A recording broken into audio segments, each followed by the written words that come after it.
නියෝජ්‍යත්ව නීතිය. ඒටි දෙවැනි අධ්‍යයනයේන නීතිය කියන විෂයේ 4 වෙනි පාඩම සිලබස් එකේ යටතේ තියෙන 4 වෙනි පාඩම තමයි අපි අද කරන්න යන්නේ. අපි 2020 දී ඒ කියන්නේ ගිය අවුරුද්දේදී කතා කළා මොනවා ගැනද? ලංකාවේ නීති පද්ධතිය, අධිකරණ පද්ධතිය, මේ වගේ නියාමන ආයතන වගේ මාතෘකා කිහිපයක් ගැන පළවෙනි පාඩමේදී අපි ටිකක් ඉස්සරහට ගත්ත අපේ 7 වෙනි පාඩම, ඒ කියන්නේ කාර්මික නීතිය නැත්නම් කම්කරු නීතිය කියන පාඩම අපි මේ ගැනත් කතා කරලා ඉවර කරා. එහෙනම් මේ 2021 අවුරුද්දේ මුලින්ම අපි ඉගෙන ගන්න යන්නේ මොන නීතිය ගැනද? නියෝජ්‍යත්ව නීතිය ගැන. ඔයාලට මේ වෙදි ටියුට් එක ලැබිලා ඇති කියලා මම හිතනවා.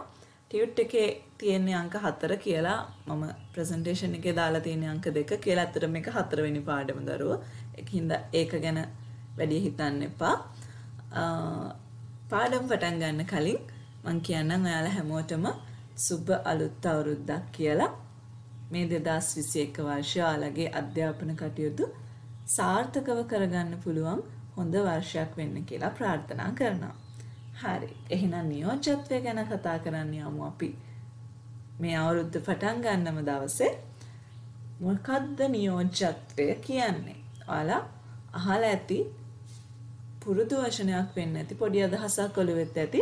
බලන්න අපි ටියුට් එක පෙරලා ගමු. මුල්ම පිටුවේ ඔයාලට ඇති ටියුට් එකේ මොනව ගැනද අපි මේ පාඩම ඇතුළේදී සාකච්ඡා කරන්න කියලා බලන්න.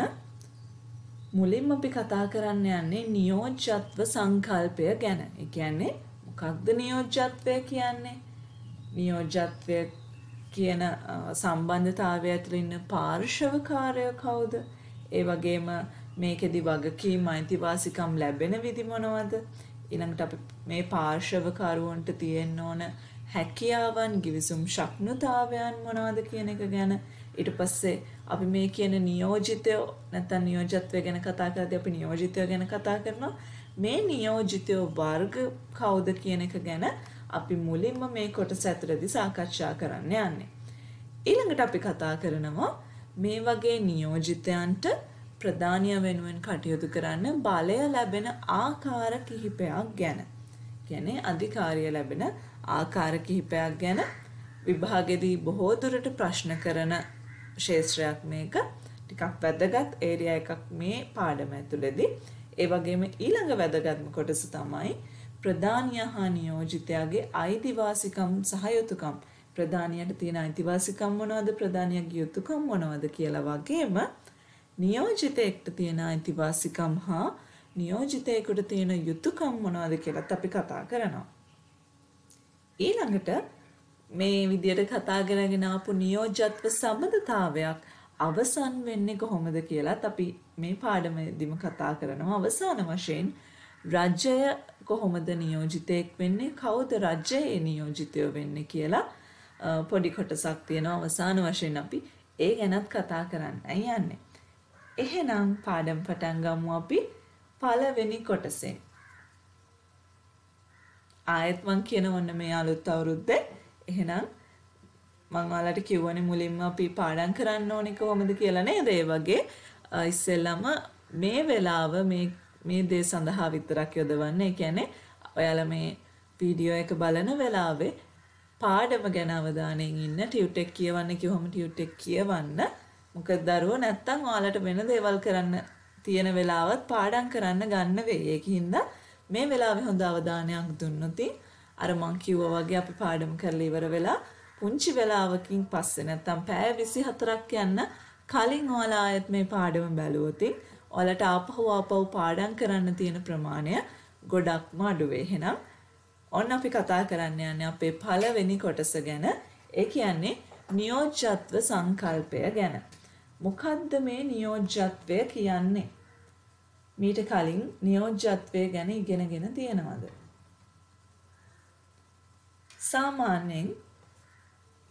සාමාන්‍ය ව්‍යවහාරයේදී නියෝජිතයෙක් කියලා අපි කියන්නේ කාටද? යම්කිසි පුද්ගලයෙක් වෙනුවෙන් තවත් කෙනෙක් කටයුතු කරනවා නම් අන්න ඒ වගේ කෙනෙකුටනේ අපි නියෝජිතයෙක් කියලා කියන්නේ. ඇත්තටම නියෝජිතයෙක් කියන්නේ දරුවෝ යම් පුද්ගලයෙකුට පුළුවන් තමන් වෙනුවෙන් කටයුතු කරන්න වෙනත් පුද්ගලයෙක්ව පත් කරගන්න. ඒ කියන්නේ ඒ කියලා පුද්ගලයෙක් ඉන්නවා නම් උදාහරණයක් විදියට මේ ඒ කියන පුද්ගලයාට පුළුවන් යම්කිසි විශේෂ කාර්යයක් කරන්න. ඒ කියන්නේ යම් කටයුත්තක් කරන්න තමන් වෙනුවෙන් වෙනත් පුද්ගලයෙක්ව පත් කරන්න. අපි හිතමු බීව තමයි පත් කරන්නේ. එහෙනම් මේ වගේ සම්බන්ධතාවයකදී අපි ඒ කියන කෙනාට කියන්නේ තමන් වෙනුවෙන් වෙනත් පුද්ගලයෙක්ට බලය ලබා දෙන පුද්ගලයාට කියන්නේ ප්‍රධානියා කියලා. එතකොට ඒ වෙනුවෙන් කටයුතු කරන්න බලය ලබා ගන්න B කියන පුද්ගලයාට අපි කියන්නේ නියෝජිතයා කියලා. තේරෙනවනේ? එතකොට මේ නියෝජ්‍යත්ව සම්බන්ධතාවයේදී ඉන්න ප්‍රධාන පාර්ශවයන් දෙක කවුද? ප්‍රධානියා සහ නියෝජිතයා. එතකොට දැන් මේ වගේ සම්බන්ධතාවයකදී වෙන්නේ ඒ බලය ලබා දුන්නොත් Bට තමන් වෙනුවෙන් කටයුතු කරන්න කියලා. මොකද්ද මේ තමන් වෙනුවෙන් කටයුතු කරන්න කියලා කියන්නේ? ඒ කියන්නේ ඒ වෙනුවෙන් වෙනත් පාර්ශවයන් එක්ක Bට පුළුවන් ගිවිසුම් වලට එළඹෙන්න, නැත්නම් එකඟතාවලට එළඹෙන්න, නැත්නම් ගනුදෙනු කරන්න. මේ ඕන කාර්යයක් කරන්න පුළුවන් Bට ඒ වෙනුවෙන්. B වෙනත් පාර්ශවයක් එක්ක අපි හිතමු C කියලා පුද්ගලයෙක් එක්ක ගිවිසුමකට එළඹෙනවා. ඒ ළඟ තියෙන මෝටර රථය විකුණන්න. සාමාන්‍යයෙන් මෙහෙම කරන්න පුළුවන්ද? අපිට පුළුවන් ද අපේ නොවන දේපලක් වෙන කෙනෙකුට විකුණන්න තව කවුරු හරි පුද්ගලයෙක් එක්ක ගිවිසුමක් ඇති කරගන්න? සාමාන්‍යයෙන් එහෙම කරන්න බෑ. මොකද අපිට අයිතියක් නැහැනේ. හැබැයි මේ නියෝජිතයෙක් කියන්නේ අන්න ඒ වගේ දෙයක් කරන්න පුළුවන් කෙනෙකුට. මොකද අපි හිතුවොත් ඒගේ මෝටර රථය විකුණන්න ඒ විසින් Bට බලය දීලා තියෙනවා නම් Bගේ නෙමෙයි වුණත් මේ මෝටර රථය මේකේ අයිතිකාරයා වෙන කෙනෙක් වුණත් Bට පුළුවන් අර ලැබිච්ච බලය මත කටයුතු කරලා මේ කියන මෝටර රථය තුන්වන පාර්ශවයකට විකුණන්න. ඒ කියන්නේ වෙනත් පුද්ගලයෙකුට විකුණන්න, නැත්නම් Cට විකුණන්න. මෙන්න මේ වගේ අවස්ථාවකදී තමයි අපි කියන්නේ නියෝජ්‍යත්වයේ යටතේ වෙනත් පාර්ශවයක් එක්ක ගිවිසුමක් ඇති කරගන්නවා කියලා. එහෙනම් දැන් ගිවිසුම ඇති කරගන්නේ කවුද? ඇත්තටම මේ වාහනය විකුණනවා කියලා මේ වගේ ගණන් කතා කරගෙන මේ දේවල් කරන්නේ කවුද? B හා C. ඒගේ කිසිම සම්බන්ධයක් නැහැ. හැබැයි දීපල කාගේද? ඒගේ. බලය ලබා දුන්නේ කවුද? A. එහෙනම් දැන් ඇත්තටම ගත්තොත් ගිවිසුම ඇති කරගන්නේ කවුද? B හා C. නේද? එහෙනම් මේ ගිවිසුමෙන් බැඳෙන්න ඕනේ කවුද? සාමාන්‍යයෙන් ගිවිසුමක් දෙපාර්ශවයක් ඇති කරගත්තොත් ඒ ගිවිසුමෙන් බැඳෙන්නේ ඒ ඇති කරගන්න පාර්ශවයන් දෙකනේ. හැබැයි නියෝජ්‍යත්වයේදී තියෙන වෙනස තමයි නියෝජිතය ඇති කරගන්න ගිවිසුමකින් බැඳෙන්නේ අපි අර කියන ප්‍රධානියා. අන්න ඒක තමයි නියෝජ්‍යත්වයේ තියෙන වෙනස. ඒ වෙනුවෙන් B ඇති කරගන්න ඕනේ ගිවිසුමක් සීත් සමග. එහෙනම් මේ ගිවිසුමෙන් අවසානයට බැඳෙන්නේ අපි හිතමු මේ මෝටර රථය විකුණනවා. B විසින් ඔක්කොම කතා කරගෙන ඔන්න මෝටර රථය පවරනවා Cට. දැන් අවසාන වශයෙන් ගිවිසුමෙන් බැඳෙන්නේ B හා Cද නැත්නම් කවුද? A හා Cද A හා Bද? අන්තිමටම ගිවිසුම ඇති වෙලා තියෙන්නේ කවුරු එක්කද?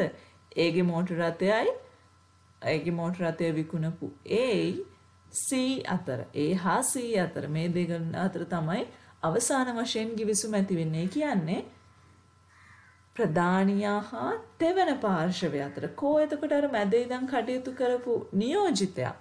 මේ නියෝජිතයා ගිවිසුම සම්පූර්ණයෙන් ඇති වුණායින් පස්සේ මේ තියෙන වගකීම් වලින් සම්පූර්ණයෙන්ම නිදහස් වෙනවා. එතනින් එහාට ප්‍රධානියා කියපු විදියට ප්‍රධානියාගේ උපදෙස් පිළිපැදලා ගිවිසුම ඇති කරගත්තා නම් ප්‍රධානියා වෙනුවෙන් නියෝජිතයෙක් ලෙස කටයුතු කරලා ඉවර වුණා නම් එතනින් එහාට මේ කියන නියෝජිතයාට කිසිම වගකීමක් නැහැ. කිසිම කාර්යයක් කරන්න ඕනේ නැහැ මේ නියෝජිතයා. එතනින් ඔහුගේ වගකීම නිදහස් වෙනවා. තමන් කරපු කාර්ය සම්බන්ධයෙන් ප්‍රධානියාගෙන් යම්කිසි ගෙවීමක් අපි ඒකට කියනවා කොමිස් මුදලක් කියලා. නියෝජිතයෙකුට ලැබෙන්නේ වැටුපක් ගෙවීමක් කියනට වඩා තාක්ෂණික වචන තමයි දරුවෝ කොමිස් මුදලක් කියන එක. මේ කොමිස් මුදල ලබාගෙන මෙතනින් ඉවත් වෙලා යන්න නියෝජිතයාට පුළුවන්. එහෙනම් සාමාන්‍ය ගිවිසුමකදී වගේ ගිවිසුමට එළඹෙන පාර්ශවයන් දෙක නෙමෙයි වගකීමට බැඳෙන්නේ ප්‍රධානියා හා තෙවන පාර්ශවය. මේක තමයි මේ නියෝජ්‍යත්වය කියන සංකල්පයේ තියෙන විශේෂත්වය. අපි බලමු අපේ ටියුට් එක. එහෙනම් අපෙන් ඇහුවොතින් කවුරු හරි මොකද්ද මේ නියෝජ්‍යත්වය කියන්නේ කියලා. මොකද්ද අපි කියන්න ඕනේ? පුද්ගලයෙක් තමන් වෙනුවෙන් කටයුතු කිරීමේ බලය වෙනත් පාර්ශවයකට පවරලා තියෙනවා නම් කවුද මේ පවරන පුද්ගලයාට අපි කියන්නේ? ප්‍රධානියා. වෙනත් පාර්ශවයකට පවරනකම ඒ පාර්ශවයට අපි කියන්නේ කවුරු කියලාද? නියෝජිතයා කියලා. එහෙනම් ප්‍රධානියෙන් තමන් වෙනුවෙන් කටයුතු කරන බලය නියෝජිතයෙකුට පවරලා තියෙනවා නම් ඒ බලය ලබාගත් නැත්තා. කවුද බලය ලබාගත් නැත්තා කියන්නේ? නියෝජිතයා. පළමු පුද්ගලයා වෙනුවෙන් කටයුතු කිරීමට එකඟත්වය පළ කළ විට, ඒ කියන්නේ ප්‍රධානියා වෙනුවෙන් කටයුතු කරන්න එකඟත්වය පළ කරයින් පස්සේ දෙපාර්ශවය අතර ඇතිවන්නා වූ විශ්වසනීය සම්බන්ධය නියෝජ්‍යත්වය කියලා තමයි හඳුන්වන්නේ. එහෙනම් නියෝජ්‍යත්වය කියන්නේ මොකද්ද කියලා හවතින් අපි කියන්නනේ මොකද්ද? බලය පවරන ප්‍රධානියයි බලය ලබා ගන්න නියෝජිතයයි අතර තියෙන විශ්වසනීය සම්බන්ධතාවය කියලා කෙටියෙන්ම කිව්වොත් එහෙම. අපි යමු එහෙනම් අපේ ටියුට් එකට බලන්න දරුවෝ.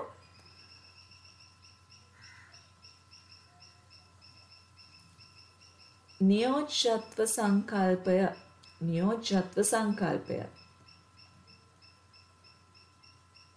පුද්ගලයෙක් තමන් වෙනුවෙන් කටයුතු කිරීමේ බලය වෙනත් පාර්ශවයකට පැවරූ අවස්ථාවකදී එම බලය ලබාගත් තැනැත්තා පළමු පුද්ගලයා වෙනුවෙන් කටයුතු කිරීමට එකඟත්වය පළ කළ විට දෙපාර්ශවය අතර ඇතිවන්නා වූ විශ්වසනීයත්ව සම්බන්ධතාවය කියලා එක හදාගන්න. නියෝජ්‍යත්වය ලෙස හැඳින්විය හැක. මෙහිදී ප්‍රධාන පාර්ශව තුනක් දැකගත හැකිය. කවුද මේ ප්‍රධාන පාර්ශව? අපි කතා කළා පළවෙනි පාර්ශවය තමයි තමන් වෙනුවෙන් කටයුතු කරන්න කියලා වෙනත් පාර්ශවයකට බලය දෙන තැනැත්තා. නැත්නම් බලය පවරන තැනැත්තා. අපි යට කියනවා ප්‍රධානියා කියලා. මෙතනින් එහාට අපි ප්‍රධානියා නියෝජිතයා තෙවන පාර්ශවය කියන වචන තමයි දරුවෝ කතා කරන්නේ. ඒකයි මේ සැරින් සැරේට කියන්නේ කවුද ප්‍රධානියා, කවුද නියෝජිතයා, කවුද තෙවන පාර්ශවය කියලා. මෙතනින් එහාට විස්තර කරන්නේ නැහැ කවුද කියලා. දෙවෙනි පාර්ශවය බලන්න බලය ලබන තැනැත්තා. ඒ කියන්නේ ප්‍රධානියා වෙනුවෙන් කටයුතු කරන්න කියලා ප්‍රධානියා බලය ලබා දෙන්නේ කාටද? නියෝජිතයාට. එහෙනම් දෙවෙනි පාර්ශවය වෙන්නේ නියෝජිතයා. ඊළඟට අපි කියනවා තෙවන පාර්ශවය. තෙවන පාර්ශවය කියන්නේ නියෝජිතයා ප්‍රධානියා වෙනුවෙන් යම්කිසි පුද්ගලයෙක් එක්ක ගිවිසුමක් ඇති කරගන්නව නම් ඒ පුද්ගලයාට නැත්තම් ඒ පාර්ශවයට අපි කියන්නේ තෙවන පාර්ශවය කියලා. තර්ඩ් පාර්ටි එකක්. ඒ කියන්නේ මේ ප්‍රධානියටයි නියෝජිතයාගේ තියෙන සම්බන්ධතාවයට කිසිම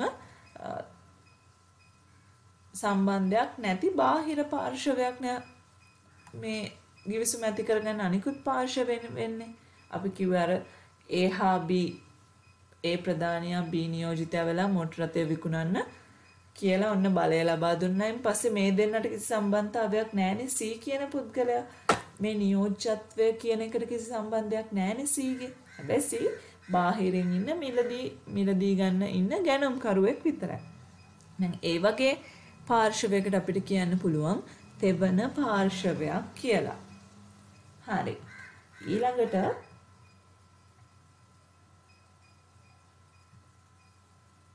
අපි සාමාන්‍යයෙන් මං කිව්වා වගේම හැම වෙලෙම දරුවෝ නියෝජිතයා ප්‍රධානිය වෙනුවෙන් ගිවිසුමක් ඇති කරගත්තායින් පස්සේ අවසාන ප්‍රතිඵලය වෙන්නේ මොකක්ද? ඒ කියන්නේ B C සමග ගිවිසුමක් ඇති කරගන්නවා මොටර රථය විකුණන්න. මේක සිද්ධ වුණායින් පස්සේ මේ ගිවිසුමෙන් අවසාන වශයෙන් බැඳෙන්නේ කවුද? B අයින් වෙලා A හා C විතරයි ගිවිසුමින් බැඳෙන්නේ. මොකද නියෝජිතයාගේ කාර්යය වෙන්නේ අර ගිවිසුමට එළඹෙන කාර්යය කියන්නේ වෙනත් පුද්ගලයෙක් සමග නැත්නම් තෙවන පාර්ශවයක් සමග ගිවිසුමට එළඹෙන එක තමයි නියෝජිතයාගේ කාර්යභාරය වෙන්නේ. එහෙනම් එතනින් පස්සේ නියෝජිතයාට කිසිම වගකීමක් නැහැ. මම උදාහරණයක් කියන්නම්. ඔයාලා දන්නවා දැන් අපි පාරේ යද්දි දකින්න නේද ඔය පාරයිනේ සිම්පත් විකුණනවා එක එක දුරකථන සේවා සපයන සමාගම් වල සිම්පත් විකුණනවා. මම නම් කියන්නේ නැහැ. ඔයාලා දන්නවනේ මොනවාද සමාගම් කියලා. මේ වගේ සිම්පත් විකුණනකොට ඔන්න අපි හිතමු අපි ගිහිල්ලා සිම් එකක් ගන්නවා අතනේ. අරගත්තයින් පස්සේ යාලා ඇප්ලිකේෂන් එකක් පුරවලා නේද? අපේ ඩෙන්ටිටි කොපි එකක් අරගෙන අපිට සිම් එකක් දෙනවා. අපි සල්ලි දුන්නායින් පස්සේ සමහර වෙලාවට ෆ්‍රී කියලාත් කියනවා නේද? නොමිලේ ලබා දෙන සිම්පතුත් තියෙනවා. අපි හිතමු සල්ලි ගෙවලා අපි ගත්ත කියලා. පොඩි ගාණක් රුපියල් 250ක් විතර ගාණක් ගෙවලා ඔන්න අපි සිම්පතක් ගන්නවා. අරගත්තයින් පස්සේ අපිට කියනවා මේක පැයකින් විතර ඇක්ටිව් වෙයි. ඊට පස්සේ සාමාන්‍ය විදිහට පාවිච්චි කරන්න පුළුවන් කියලා. එහෙනම් අපි සිම් එකත් අරන් ගෙදර එනවා. ඇවිල්ලා පැයකින් විතර දාලා බැලුවාම සිම් එක වැඩ කරනවා. ඊට පස්සේ අපි අවුරුද්දක් විතර මේ සිම් එක පාවිච්චි කරනවා. පාවිච්චි කරද්දී අපිට හිතෙනවා මේ සිම් එකෙන් අපි මේකට දාන සල්ලි වලින් මාසෙකට රුපියල් 20ක් 30ක් කැපෙනවා මොකක් හරි හේතුවක් හින්දා. අපි හිතමු කෝලර් ටියුන් එකක් වැටිලා දන්නවනේ. වෙන කවුරු හරි අපිට කෝල් එකක් ගත්තාම අර සින්දුවක් හරි මියුසික් එකක් හරි ඇහෙන්නේ. ඒකට අපි කියන කෝලර් ටියුන් එකක්.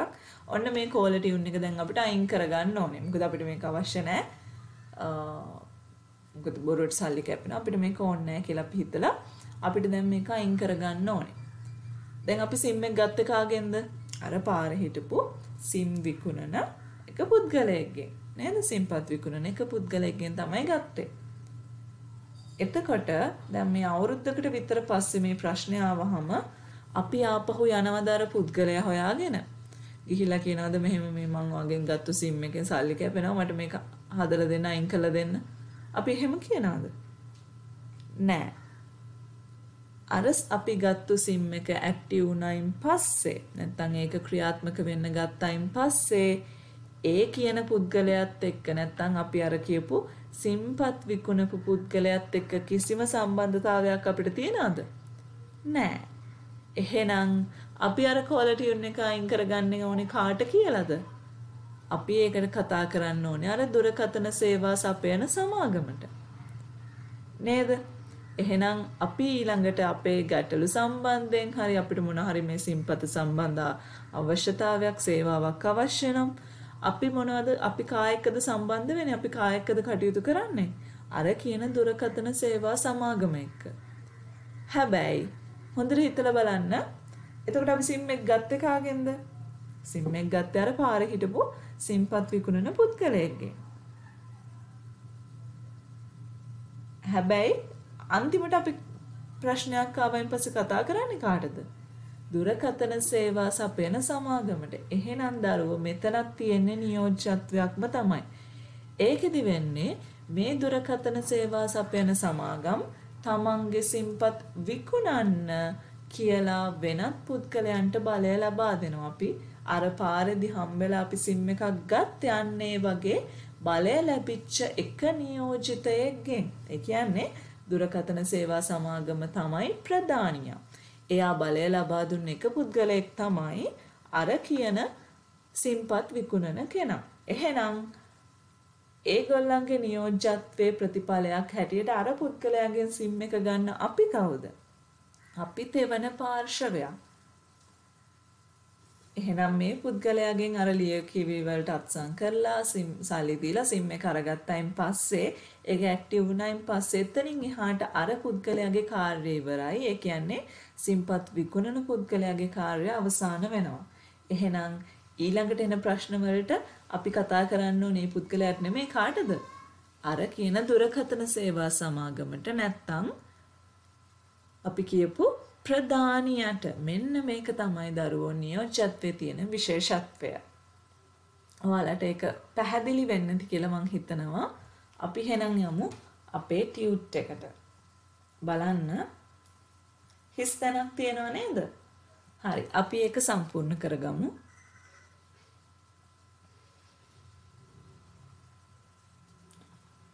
ලියන්න නියෝජිතයා විසින්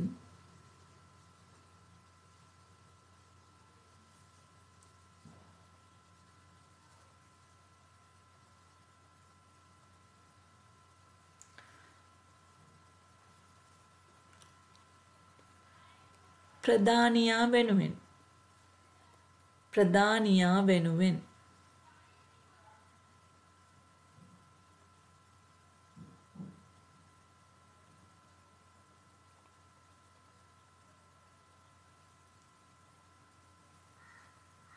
තෙවන පාර්ශවයක් සමග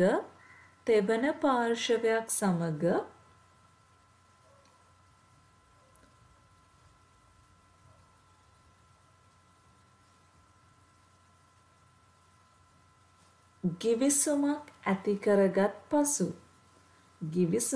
ඇති කරගත් පසු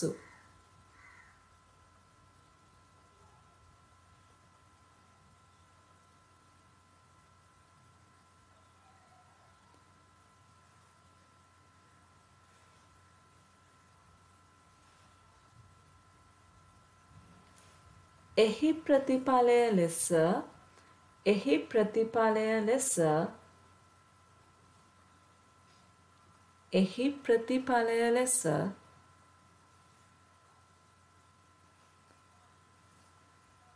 නියෝජිතයා ගිවිසුමෙන් ඉවත්ව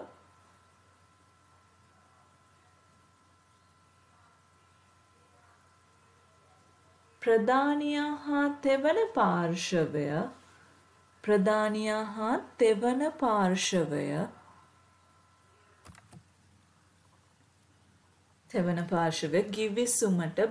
ගිවිසුමට බැඳෙයි.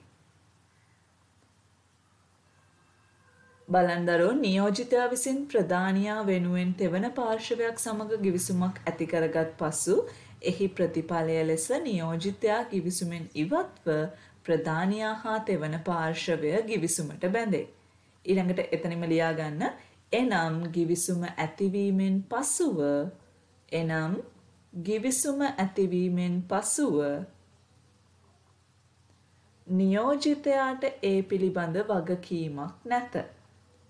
නියෝජිතයාට ඒ පිළිබඳ වගකීමක් නැත.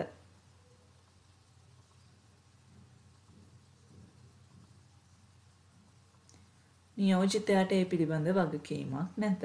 එනම් ගිවිසුම ඇතිවීමෙන් පසුව නියෝජිතයාට ඒ පිළිබඳ වගකීමක් නැත. පැහැදිලිනේ මේ කියපු කරුණු ටික? හරි. එහෙනම් ඊළඟට බලන්න ඔයාලගේ ටියුට් එකේ ඇති උදාහරණයක් අපි කියවලා බලමු. මම ඔයාලට කතා කරපු උදාහරණය මම දැම්මේ මේකට. මොකද ඔයාලට ඒක මතක තියාගන්න ලේසි වෙයි.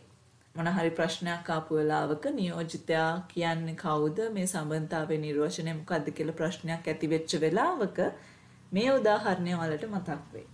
බලන්න ජංගම දුරකථන සේවා සපයන ආයතනයක් විසින් බලය ලබා දුන් නියෝජිතයන් කී ආයතනය වෙනුවෙන් තෙවන පාර්ශවයකට සිම්පතක් නිසියාකාරව ලේඛන සකස් කර විකිණීම සිදු කළ පසු එම ගිවිසුමෙන් බැඳීමට ලක්වන්නේ ජංගම දුරකථන සේවා සපයන ආයතනය හා අදාළ මිලදී ගැනීම කළ තෙවන පාර්ශවය වේ. පැහැදිලි නේද? හරි. ඊළඟට අපිට කතා කරන්න තියෙන්නේ දරුවෝ අපි කතා කරා මතකද ඔයාලට පළවෙනි පාඩමේදී ලංකාවේ නීති පද්ධතිය ගත්තාම නැත්නම් ඕනම නීති පද්ධතියක නීති මූලාශ්‍ර ගත්තාම එක එක විදිහේ නීති මූලාශ්‍ර තියෙනවා කියලා අපි කියවනේ මොනවද?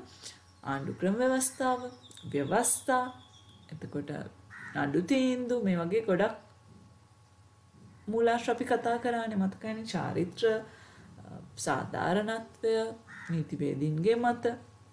මේ අතරින් අපි සාමාන්‍යයෙන් වැදගත්ම නීති මූලාශ්‍ර 3 විදිහට සැලකුවේ මොනවද? අනුක්‍රම ව්‍යවස්ථාව, ව්‍යවස්ථා සහ නඩු තීන්දුව කියන. එතකොට සාමාන්‍යයෙන් ලංකාවේ නියෝජ්‍යත්ව නීතිය ගත්තහම මේ නියෝජ්‍යත්ව නීතිය සම්බන්ධයෙන් බලපාන එක පනතක් නැහැ දරුවෝ. කියන්නේ නියෝජ්‍යත්වය සම්බන්ධයෙන්ම වෙච්ච එක පනතක් නැත්නම් අපි මේකට කියන මොකද්ද? එක ව්‍යවස්ථාවක් ලංකාවේ නැහැ. එහෙනම් ලංකාවේ නීතිය කොහොම වෙන්න ඕනිද? මේ කියන නියෝජ්‍යත්වය ගැන තියෙන සංකල්ප ගැන තියෙන නීතිය කොයි වගේ වෙන්න ඕනද?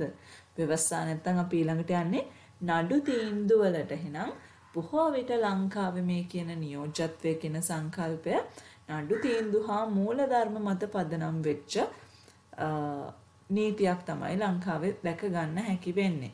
මේ නීතියේ තියෙන මූලධර්ම ඉංග්‍රීසි නීතිය මත පදනම් වෙලා තියෙනවා. අපි කතා කළා නේද විවිධ නීති වර්ග වලින් ලංකාව ආభాෂය ලැබලා තියෙනවා. මේ නියෝජ්‍යත්වය කියන වාණිජ්‍යමය ක්ෂේත්‍රය සම්බන්ධයෙන් ලංකාවට අදාළ වෙන්නේ ඉංග්‍රීසි නීතිය. එහෙනම් ඉංග්‍රීසි නීති මූලධර්ම හා ඉංග්‍රීසි නීති නඩු තීන්දුව අපි මේ නියෝජ්‍යත්වය කියන පාඩම ඇතුළතදී නීතිය හොයාගන්න භාවිතා කරන මූලාශ්‍ර බවට පත් වෙනවා. ඉතින් ලංකාවේ මේ සම්බන්ධයෙන් ඉංග්‍රීසි නීතිය කියලා බලපාන ඉංග්‍රීසි නීතිය කියලා එක පනතක සඳහන් කරලා තිනවා. අපි දන්නවා මේ වාණිජ්‍යමය ක්ෂේත්‍රය සම්බන්ධ කරුණු අපි අපරාධ හා සිවිල් කියලා නීතිය වෙන් කරොත් වැටෙන්නේ කොයි ගණයටද? අපරාධ ගණයටද වාණිජ්‍ය නීතිය වැටෙන්නේ? සිවිල් නීති ගණයටද? සිවිල් නීති ගණයට. එහෙනම් 1852 අංක 5 දරන සිවිල් නීති ආඥා පනතේ 3 වෙනි වගන්තිය කියනවා ශ්‍රී ලංකාවේ නියෝජ්‍යත්වය සම්බන්ධයෙන් බලපාන්නේ ඉංග්‍රීසි නීතිය කියලා. එහෙනම් ලංකාවේ ඉංග්‍රීසි නීතිය තමයි නියෝජ්‍යත්වය සම්බන්ධයෙන් බලපාන්නේ කියලා ව්‍යවස්ථාපිත ප්‍රතිපාදනයක් මගිනුත් එහෙනම් සඳහන් කරලා තියෙනවා. එතකොට ඔයාලගෙන් ප්‍රශ්නයකට අහුවොත් ලංකාවේ නියෝජ්‍යත්ව නීති සංකල්පය නැත්නම් මේ නීති රාමුව පාලනය වෙන්නේ මොන නීතියෙන්ද කියලා පිළිතුරු 4ක් දුන්නොත් රෝමලන්දේසි නීතිය, ඉංග්‍රීසි නීතිය, පොදු නීතිය නැත්නම් ව්‍යවස්ථාපිත නීතිය මෙහෙම කියලා දුන්නොත් මොකද්ද හරියන්නේ? ඉංග්‍රීසි නීතිය. එහෙනම් දරුවෝ ලංකාවේ නියෝජ්‍යත්වය පාලනය වෙන්නේ ඉංග්‍රීසි නීතියෙන්. ඉංග්‍රීසි නීතිය අධිකරණ තීරණ හා මූලධර්ම නැත්නම් සිද්ධාන්ත වලින් තමයි මේ කියන නියෝජ්‍යත්ව සංකල්පයේ නෛතික රාමුව සකස් වෙලා තියෙන්නේ. එහෙනම් අපි යමු ටියුට් එකට බලන්න. ඔයාලගේ අර උදාහරණයෙන් පස්සේ තියෙනවා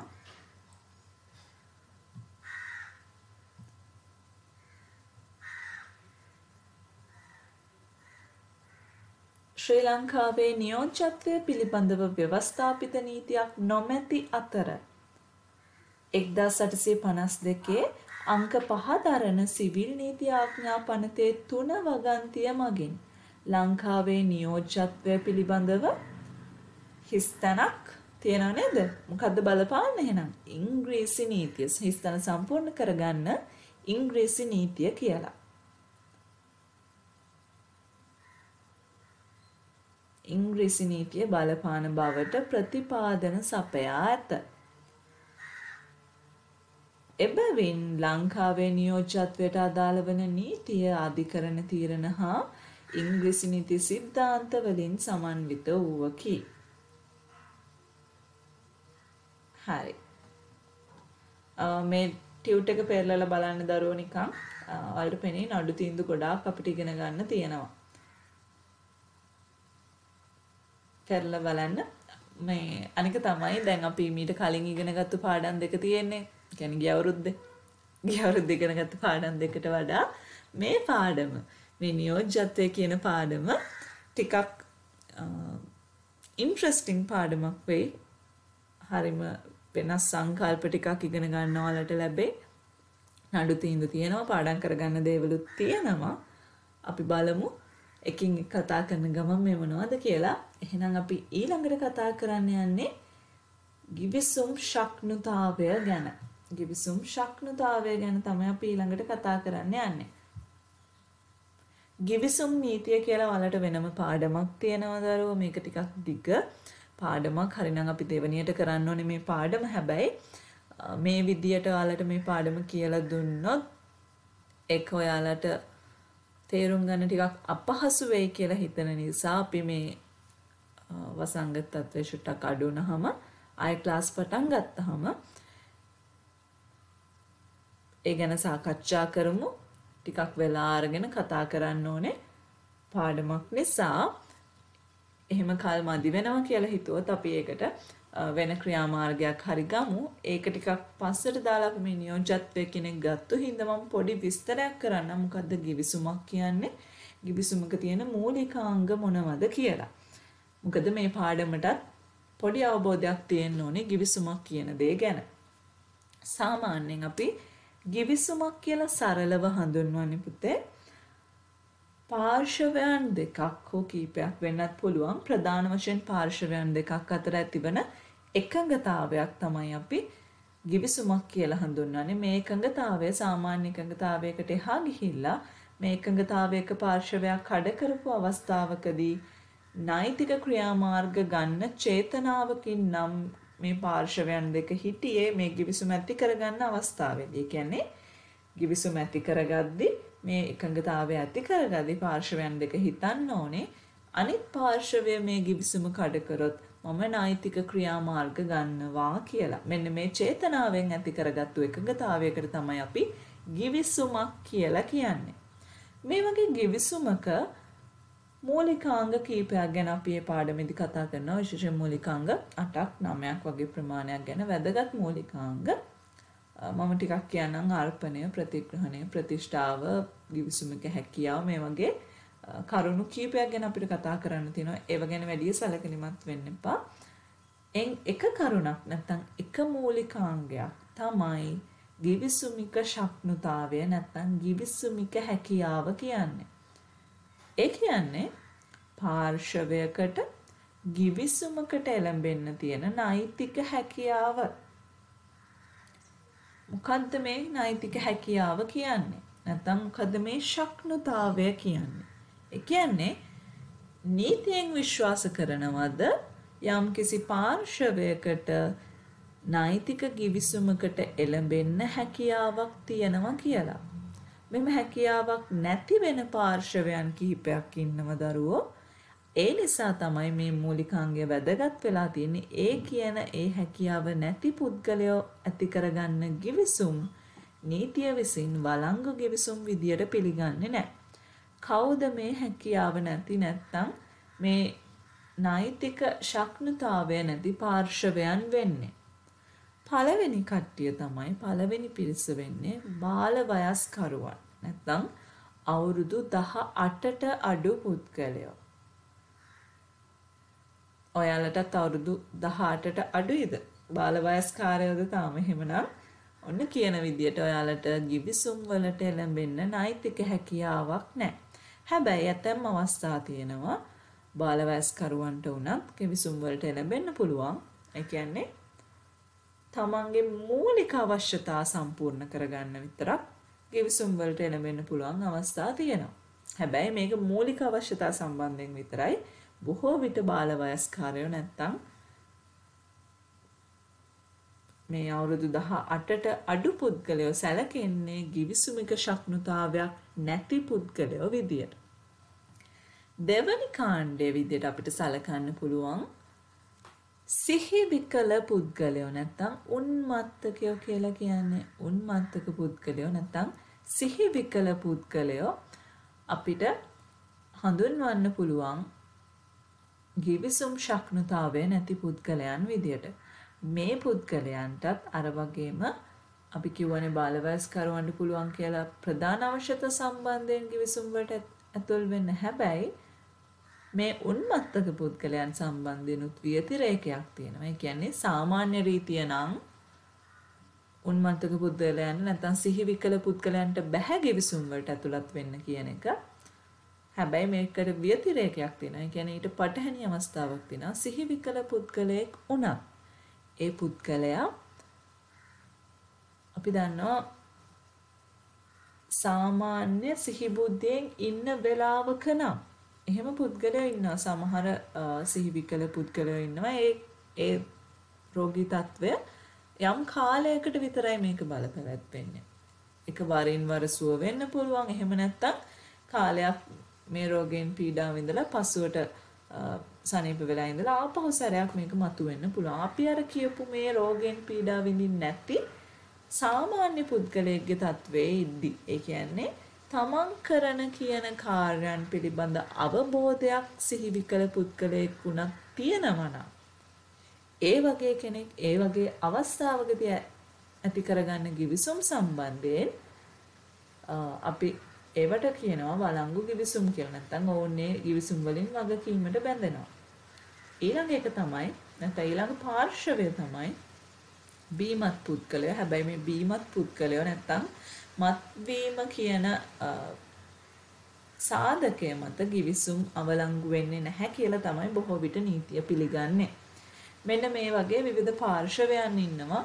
එහෙනම් මේ පාර්ශවයන් වලට ගිවිසුමක ශක්නුතාවය අපි නැහැ කියලා කියනවා.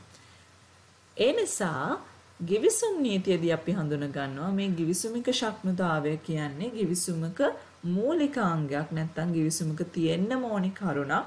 මේ ගිවිසුමක ශක්නුතාවය එක පාර්ශවයකට හෝ නැත්නම් ඒක වළංගු ගිවිසුමක් වෙන්නේ නැහැ කියලා. එතකොට අපි අයි මේ නියෝජ්‍යත්වයේදී ගිවිසුමික ශක්නුතාවය ගැන කතා කරන්නේ. මේක ගිවිසුම් නීතියට අයිති කොටසක් නම්. මොකද දරුවෝ නියෝජ්‍යත්වයේදී ගිවිසුමක් ඇති කරගන්නවා. නියෝජ්‍යත්වයේදීත් ඇති වෙන්නේ ගිවිසුමක් නිසා තමයි මේ ගිවිසුමික ශක්නුතාවය කියන එක අදාළ වෙන්නේ. එහෙනම් අපි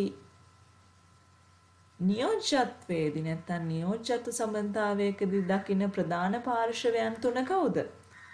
ප්‍රධානියා, නියෝජිතයා හා තෙවන පාර්ශවය. හැබැයි අවසානයේ ගිවිසුමට බැඳෙන්නේ කවුද? නැත්නම් අවසාන වශයෙන් ගිවිසුම ඇති කරගෙන තියෙන්නේ කවුද? ප්‍රධානියා හා තෙවන පාර්ශවය. එහෙනම් මේ එක එක පාර්ශවයට අදාළව ගිවිසුමක ශක්නුතාවය තියෙන්න ඕනේ කොහොමද කියලා තමයි අපි මේ කොටසෙදි සාකච්ඡා කරන්න යන්නේ.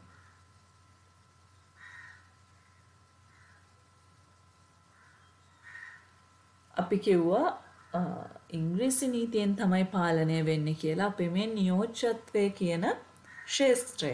හැබැයි දරුවෝ මේ ශක්නුතාවය කියන එක නැත්නම් ගිවිසුම් ශක්නුතාවය කියන එක ගිවිසුම් නීතියේ කොටසක්නේ. නේද? අපි මෙතනට මේක අදාළ කරගත්තට මේක ගිවිසුම් නීතියේ කොටසක්. ගිවිසුම් නීතිය පාලනය වෙන්නේ ලංකාවේ ගිවිසුම් නීතිය පාලනය වෙන්නේ රෝම ලන්දේසි නීතියෙන්. ගිවිසුම් නීතිය රෝම ලන්දේසි නීතියෙන්. අපි මේ කතා කරන නියෝජ්‍යත්වය මොන නීතියෙන් කියලාද අපි කිව්වේ? ඉංග්‍රීසි නීතියෙන්. මේ ශක්නුතාවය කියන්නේ ගිවිසුම් නීතියේ කොටසක් හින්දා මේක පාලනය වෙන්නේ රෝම ලන්දේසි නීතියෙන්. හින්දා පටලව ගන්න එපා. අපි කතා කරන මේ සම්පූර්ණ පාඩම අයිති වෙන්නේ ඉංග්‍රීසි නීති මූලධර්ම යටතේ. හැබැයි මේ පුංචි කොටස කියන්නේ ගිවිසුමික ශක්නුතාවය කියන කොටසට විතරක් රෝම ලන්දේසි නීතිය බලපානව. හේතුව තමයි ගිවිසුමික ශක්නුතාවය කියන්නේ ගිවිසුම් නීතියේ කොටසක් නිසා ගිවිසුම් නීතිය කියන ලොකු ඒරියා එක නැත්නම් මේ ක්ෂේත්‍රය සම්බන්ධයෙන් අදාළ වෙන්නේ රෝම ලන්දේසි නීතිය වෙන නිසා. හරි. ඊළඟට අපි බලමු එහෙනම් අපි ටියුට් එකට යමු දරුවෝ බලන්න. ගිවිසුම් ශක්නුතාවය. මේ ශක්නුතාවය කියන එකේ අදහස හැකියාව නැත්නම් කැපැසිටි කියන එක. ගිවිසුම් ශක්නුතාවය හැකියාව. බලන්න ටියුට් එක. නියෝජ්‍යත්ව නීතිය ඉංග්‍රීසි නීතියෙන් පාලනය වුවද පාර්ශවයන්ගේ ශක්නුතාවය පිළිබඳව හිස්තැනක් තියෙන්නේ. මොකක්ද ඒකට එන්න ඕනේ? එහෙනම් දරුවෝ මම දැන් කිව්වේ රෝම ලන්දේසි නීතිය. හිස්තැන සම්පූර්ණ කරගන්න. රෝම ලන්දේසි නීතිය. රෝම ලන්දේසි නීතිය.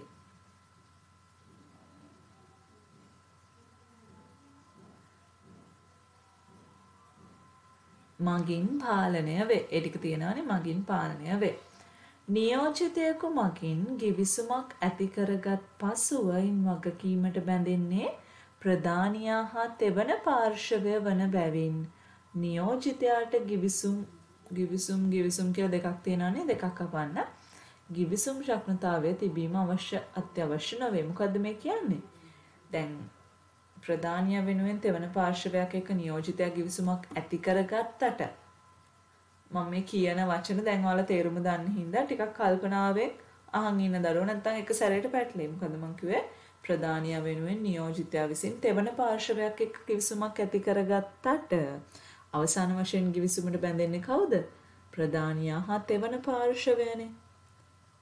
ඒ නිසා අන්තිමට බලද්දි මේ නියෝජිතයාට කිසිම වගකීමක්වත් එහෙම බැඳීමක්වත් නැහැ මේ ගිවිසුම සම්බන්ධයෙන්. ඒ නිසා තෙවන පාර්ශවයට මේ කියන ගිවිසුම් ශක්නතාවය තිබීම අවශ්‍ය නැහැ කියලා තමයි මේ කියන්නේ. මොකද්ද කියන්නේ?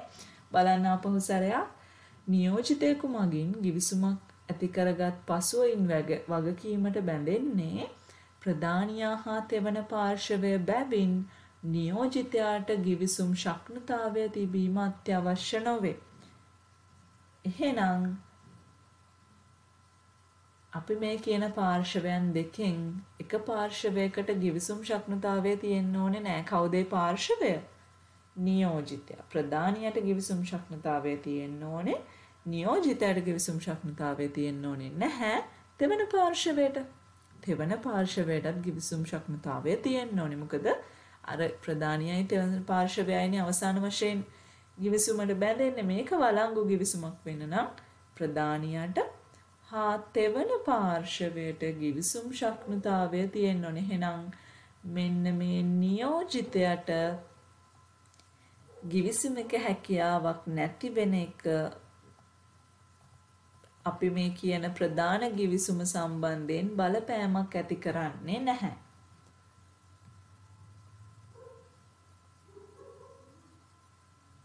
අපි මුලින්ම කතා කරමු අපේ පළවෙනි පාර්ශවය වෙන ප්‍රධානියා ගැන. එහෙනම් අපි කිව්වා මොකද්ද? ප්‍රධානියට අනිවාර්යයෙන්ම ගිවිසුම් ශක්නතාවය තියෙන්න ඕනේ. ගිවිසුම් ශක්නතාවය නැති පාර්ශවයන් සම්බන්ධයෙන් අපි කතා කරා. බාලවයස්කාරයෙක් වගේ පුද්ගලයෙක්ට ප්‍රධානියක් වෙන්න පුළුවන්ද එහෙනම්? බාලවයස්කාරයෙකුට ප්‍රධානියෙක් වෙන්න සාමාන්‍යයෙන් බෑ. හැබැයි බාලවයස්කාරයෙකුට උනත් තමන්ගේ මූලික අවශ්‍යතා ගැන මූලික අවශ්‍යතා මොනවද කියලා දන්නව නේද? ආහාර සම්බන්ධයෙන් ඇඳුම් පැළඳුම් කියන මේ මූලික අවශ්‍යතා ගැන ගිවිසුමකට එළඹෙන්න පුළුවන් ප්‍රධානියෙක් වශයෙන් බාලවයස්කරුවෙකුට උනත්. හැබැයි බාලවයස්කරුවෙකුට දරුවෝ තමන්ගේ දේපල සම්බන්ධ ගිවිසුම් වලට එළඹෙන්න බෑ. මොකද අවුරුදු 18ට අඩු පුද්ගලයෙක්ගේ දේපල සම්බන්ධ ගිවිසුම් අනිවාර්යයෙන්ම දිසා අධිකරණයේ පාලනය යටතේ තමයි සිද්ධ වෙන්නේ. යම්කිසි පැවරීමක් හෝ බලය ලබා දීමක් සිදු කරනවා නම් අනිවාර්යයෙන්ම දිසා අධිකරණයේ අවසර ගන්න ඕනේ. ඒ නිසා බාලවයස්කරුවෙකුට ප්‍රධානියෙක් වෙන්න පුළුවන් හරිම සීමිත අවස්ථාවලදී විතරයි. එහෙනම් අපි කියන්නේ මොකද්ද? ප්‍රධානියා අනිවාර්යයෙන්ම ගිවිසුම් ශක්නතාවය ඇති පුද්ගලයෙක් වෙන්න ඕනේ. එහෙම නැති පුද්ගලයෙක් නම් අවසර දීලා තියෙන අවස්ථාවලදී විතරයි ප්‍රධානියෙක් වශයෙන් කටයුතු කරන්න පුළුවන්. ඊළඟට අපි නියෝජිතයෙක් ගැන කතා කරමු. නියෝජිතයට අපි කිව්වා ගිවිසුම් ශක්නතාවයක් ඕනේ නැහැ කියලා. මොකද අවසාන වශයෙන් ගිවිසුමට බැඳෙන්නේ නැහැනේ. හැබැයි දරුවෝ ශක්නතාවය අවශ්‍ය නොවුනට තමන් එළඹෙන්නේ කොයි වගේ ගිවිසුමකටද? මොනවද මේකේ ප්‍රතිඵල? මොනවද පාර්ශවයන්ට ලැබෙන වගකීම්, අයිතිවාසිකම් කියන දේවල් සම්බන්ධයෙන් මේ නියෝජිතයාට අනිවාර්යයෙන්ම අවබෝධයක් තියෙන්න ඕනේ. එහෙනම් මෙහෙම අවබෝධයක් නැති පුද්ගලයෙකුට නියෝජිතයෙක් වෙන්න බෑ. ඒ කියන්නේ අපි හිතමු අවුරුදු 5ක විතර දරුවෙක් මේ වගේ දරුවෙකුට නැත්නම් අවුරුදු 4ක විතර දරුවෙක්ට අපි කිව්වනේ මේ වගේ කෙනෙක් කවුද? බාලවයස්කාරයෙක්. මම කිව්වා නියෝජිතයට ශක්නතාවයක් තියෙන්න ඕනෙත් නෑ කියලා. එහෙනම් මේ වගේ බාලවයස්කරුවෙකුටත් නියෝජිතයෙක් වෙන්න පුළුවන්නේ. හැබැයි එහෙම වෙන්න පුළුවන් වෙන්නේ මේ කියන දරුවට, ඒ කියන්නේ අවුරුදු 4ක විතර දරුවෙක් කියලා අපි හිතුවොත් මේ දරුවට තමන් එළඹෙන්නේ කොයි වගේ කිවිසුමකටද? මේකෙන් පස්සේ ඇතිවන ප්‍රතිඵල මොනවද? ප්‍රධානියන්ට ලැබෙන වරප්‍රසාද නැත්තම් අයිතිවාසිකම් යුතුයකම් මොනවද? තෙවන පාර්ශවයේ අයිතින් යුතුයකම් මොනවද? මේ කියන දේ සම්බන්ධයෙන් පැහැදිලි අවබෝධයක් ලබා ගන්න පුළුවන් තත්වයක ඉන්නවා නම් විතරයි ඒ දරුවට නියෝජිතෙක් වෙන්න පුළුවන්. ඒක තමයි මේ කියන්නේ. ඊළඟ කාරණය උන්මත්තක පුද්ගලයෙක් වුණා අපි කිව්වා දැන් අවස්ථාවලදී නියෝජිතයෙක් වශයෙන් කටයුතු කරන්න පුළුවන්. මොකද ඇතැම් අවස්ථාවලදී බලය ලැබෙනවා නැත්තම් ගිවිසුමක ශක්නුතාවය ලැබෙනවා කියලා. හැබැයි බොහෝ දුරට උන්මත්තක පුද්ගලයෙක්ටත් නියෝජිතයෙක් ලෙස කටයුතු කරන්න බැරුව යනවා. මොන හේතුව නිසාද? අර කියන අවබෝධය කියන එක නැතිවීම නිසා. ශක්නුතාවයේ හින්දා නෙමෙයි උන්මත්තක පුද්ගලයෙක්ට එහෙනම් අපි කියන නියෝජිතයෙක් ලෙස කටයුතු කරන්න බැරුව යන්නේ මොන හේතුව හින්දාද? අර කියන ගිවිසුමේ තියෙන කරුණු සම්බන්ධ පැහැදිලි අවබෝධයක් නැතිවීම කියන හේතුව නිසා. ඊළඟට දරුවෝ මට අර ගිවිසුම ශක්නුතාවය නැති පුද්ගලයෝ ගැන කතා කරද්දී මම කිව්වේ කවුරු ගැනද? බාලවයස්කරුවෝ ගැන කිව්වා, බීමත් පුද්ගලයෝ ගැන කිව්වා, උන්මත්තක පුද්ගලයෝ ගැන කිව්වා. තව කාණ්ඩයක් ඉන්නවා බුන්වත් පුද්ගලයෝ නැත්තම් බංකොලොත් භාවයට පත් වෙච්ච අය. මේ වගේ අයටත් බැහැ ගිවිසුම් ඇති කරගන්න. මොකද ඕන්න සලකන්නේ කිසිම වත්කමක් නැති පුද්ගලයෙක් විදියට. ඒ නිසා මේ වගේ පුද්ගලයන්ටත් සාමාන්‍යයෙන් ගිවිසුම් ශක්නුතාවය නෑ කියලා තමයි සලකන්නේ. එහෙනම් ඒ වගේ බුන්වත් පුද්ගලයෙකුට පුළුවන්ද ප්‍රධානියෙක් වෙන්න?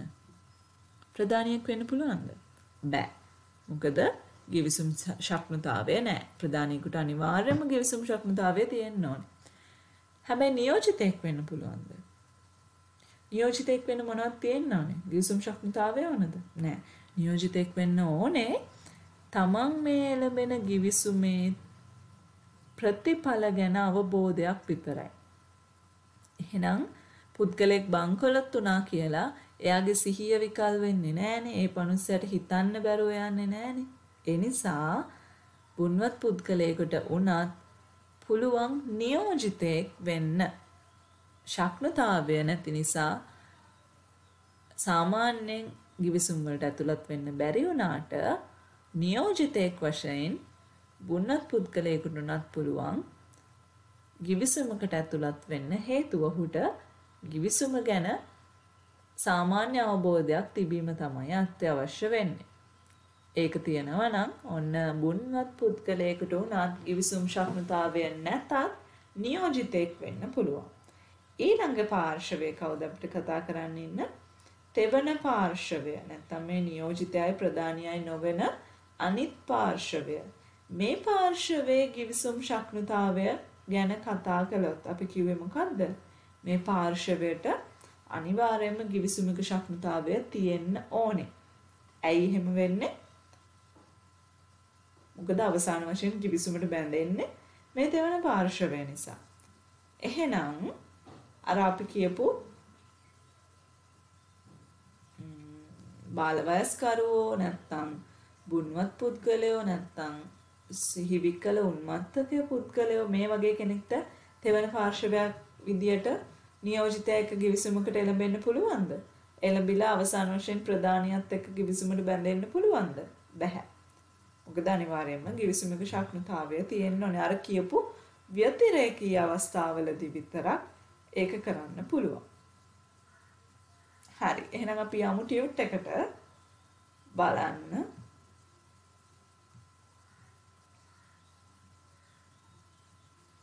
බලන්න අර පළවෙනි පොයින්ට් එක හිස්තැනක් ඉන්නේද? ඒක පටන් ගන්න අපි සම්පූර්ණ කරගමු හිස්තැන. ටියුට් එකේ දෙවෙනි පිටුවේ අන්තිම කොටස බලන්න.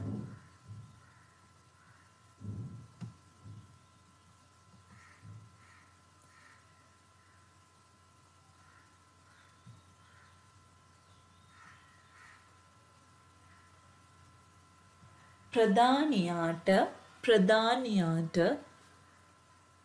ප්‍රධානියාට ගිවිසුම් ශක්්‍යතාවය තිබීම අනිවාර්ය වන අතර ප්‍රධානියාට ගිවිසුම් ශක්්‍යතාවය තිබීම අනිවාර්ය වන අතර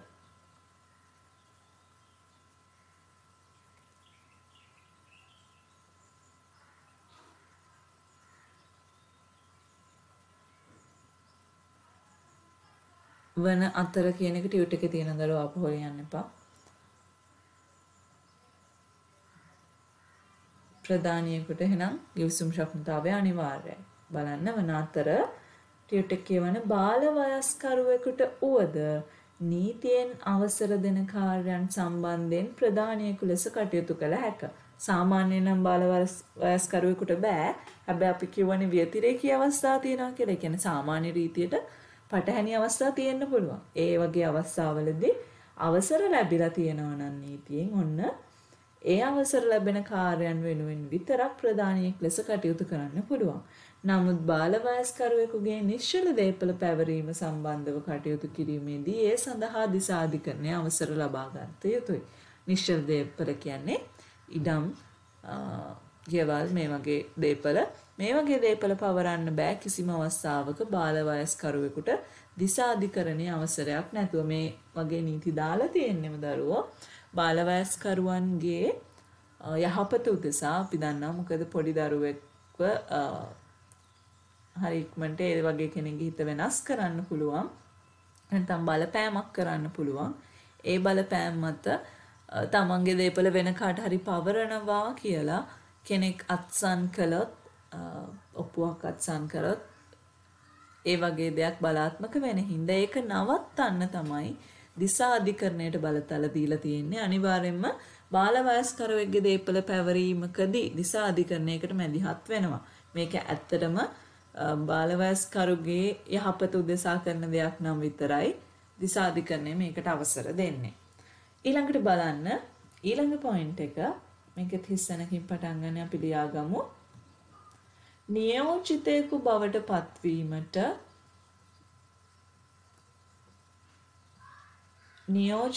බවට පත්වීමට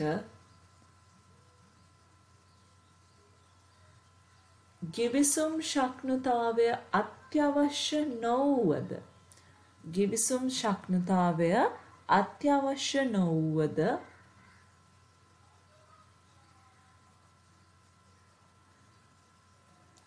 නියෝජිතයෙකු බවට පත්වීමට ගිවිසුම් ශක්්‍යතාවය අත්‍යවශ්‍ය නොවුවද බලන්න ටියුට් එක. නියෝජිතයාට එළඹෙන ගිවිසුම පිළිබඳව අවබෝධයක් තිබීම අත්‍යවශ්‍ය වේ. එහෙනම් හයිලයිට් කරගන්න ඕනේ මෙන්න මේ කියන කොටස. නියෝජිතයෙක් වෙන්න ගිවිසුම් ශක්්‍යතාවය නෙමෙයි තියෙන්න ඕනේ. එළඹෙන ගිවිසුම ගැන අවබෝධයක් ලබා ගන්න හැකියාව තියෙන්න ඕනේ. එනම් දැනුම් තේරුම් ඇති බාල වයස්කරුවෙකුට වුවද නියෝජිතයෙකු විය හැක. නමුත් උන්මත්තක තැනැත්තෙකු නියෝජිතයෙක් ලෙස නොසැලකිය නොහැක. එහෙම වෙන්නේ උන්මත්තක පුද්ගලයෙකුට අපි හිතනවා බැහැ කියලා ගිවිසුමකට එළඹෙද්දි මේ ගිවිසුමේ තියෙන ප්‍රතිඵල ගැන හරියට අවබෝධ කරගන්න. හරි. ඊළඟ කොටස බලන්න. නැත්නම් ඊළඟ පොයින්ට් එක බලන්න. ඒකත් සම්පූර්ණ කරගමු අපි. තෙවන පාර්ශවයේ ගිවිසුම් ශක්්‍යතාවය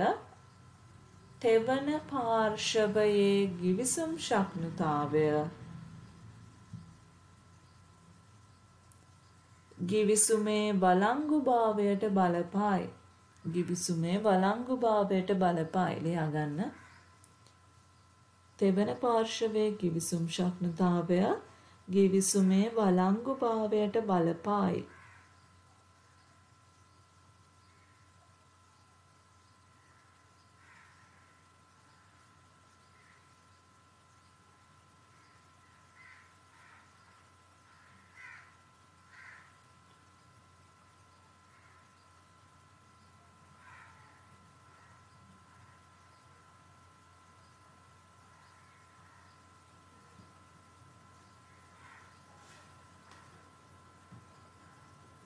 ඊළඟට කියවන්න එනම් ගිවිසුමක හැකියාවක් නොමැති පාර්ශවයක් සමග නියෝජිතයෙකු එළඹෙන ගිවිසුම් එම දෙවන පාර්ශවයට බලාත්මක කරගත නොහැක.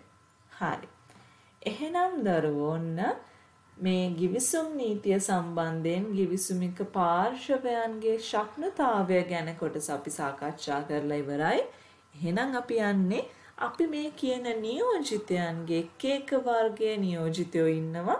මේ කියන නියෝජිතයන් වර්ග මොනවද? මොවුන්ගේ කාර්යයන් මොනවද? ඇයි මෙයාලා වෙනස් වෙන්නේ කියන දේවල් පිළිබඳව සාකච්ඡා කරන්න. හරි. ඔයාලගෙන් ඇහුවොතින් ඔයාලා නියෝජිතයෝ දැකලා තියෙනවද?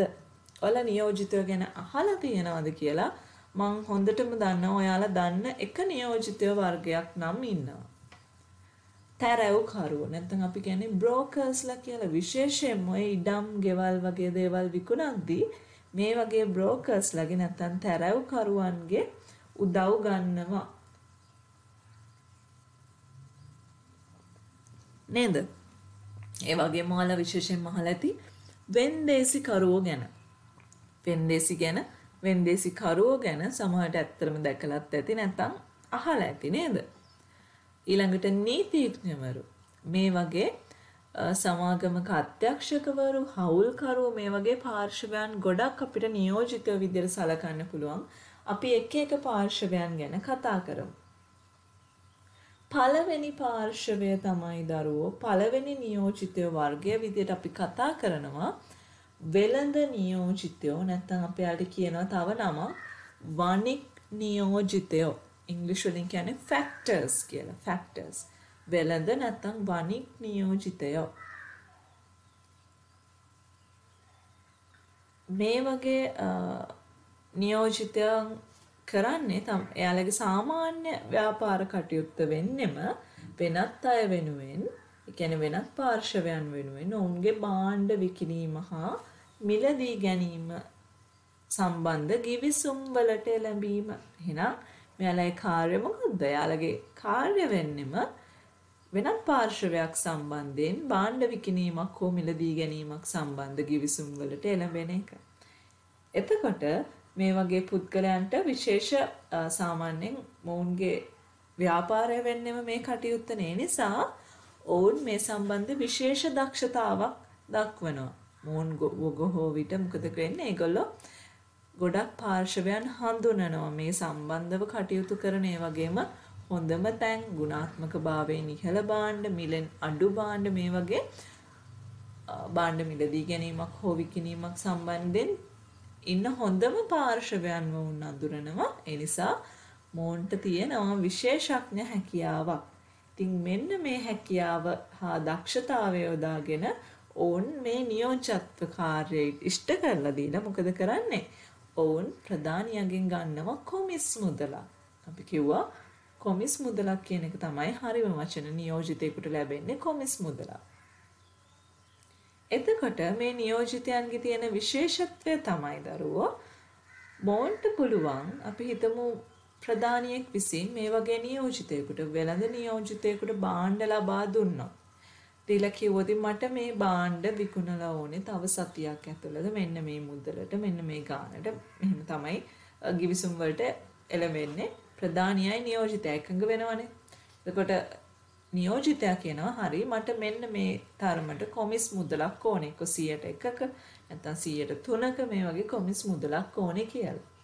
එතකොට මේ භාණ්ඩ මේ විකුණන්න ඕනේ භාණ්ඩවල භුක්තිය නැත්නම් සන්තකය, ඒ කියන්නේ ඒක රඳවා ගන්න තියෙන අයිතිය. මෙන්න මේක ලැබෙනවා මේ කියන නියෝජිතයාට. ඇත්තටම භාණ්ඩවල අයිතිකරු කවුද? හිමිකරු වෙන්නේ කවුද? ප්‍රධානියා. තම විකුණුම් කරු. හැබැයි භාණ්ඩ විකුණන්නේ දැන් කවුද?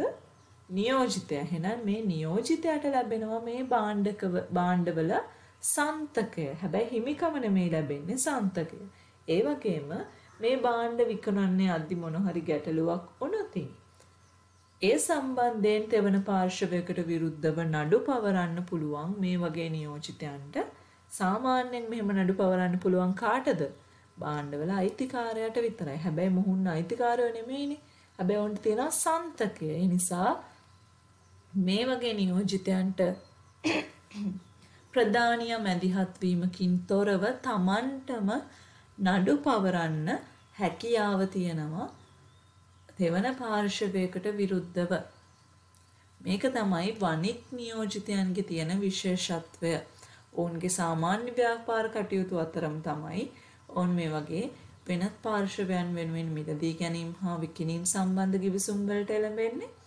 ඒ වගේම ඔවුන්ට ඒ කාර්ය පිළිබඳ විශේෂ හැකියාවක් දක්ෂතාවයක් තියෙනවා සහ මේ නියෝජිතයන්ට පුළුවන් Taman විකුණන නැත්නම් මිලදී ගන්න භාණ්ඩවල සන්තකය Taman සතුව තියාගන්න. අවසාන වශයෙන් ඔවුන්ට පුළුවන් ඔවුන්ගේ නමින්ම ගැටලුවකදී නඩු පවරන්න. ඔන්න ඔය විශේෂත්ව ටික තමයි අපි මේ කියන වෙළඳ නියෝජිතයෝ නැත්නම් වණික් නියෝජිතයන්ට තියෙන්නේ. අපි ටියුට් එකට යන් දරුවෝ කියවලා බලමු මොනවද තියෙන්නේ කියලා. අපි සම්පූර්ණ කරගමු මොවුන්ගේ නම. මුලින්ම තියෙන නියෝජිතයන් වර්ග වලින් අපි කතා කරේ කවුද? වෙළඳ නියෝජිතයෝ නැත්නම් වණික් නියෝජිතයෝ. අකුරු හරියට බලලා ලියා ගන්න. වචන දෙකමත් ලියා ගන්න දරුවෝ.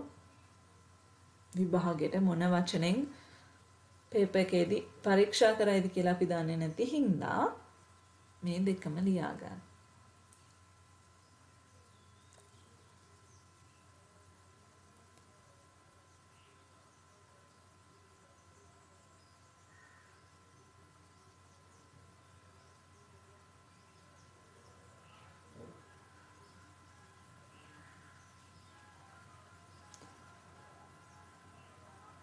හරි. එහෙනම් කියවන්න මාත් එක්කම ඔවුන් Tamanගේ සාමාන්‍ය ව්‍යාපාර කටයුතු වලදී වෙනත් අය වෙනුවෙන් භාණ්ඩ විකිණීම හෝ මිලදී ගැනීම වෙනුවෙන් ගිවිසුම් වලට ඇතුළත් වෙන අතර ඔවුන්ට එකී කාර්ය පිළිබඳව හදාගන්න එකී කාර්ය පිළිබඳව විශේෂ හැකියාවක් හා දක්ෂතාවයක් පවතී.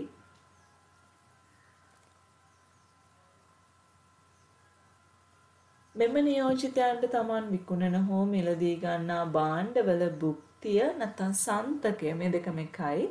භුක්තිය සන්තකය తాවකාලිකව හිමිවන අතර ඒ සම්බන්ධ ගැටලුවකදී ඔවුන්ගේ නමින්ම නඩු පැවරීමටද හැකියාව පවතී.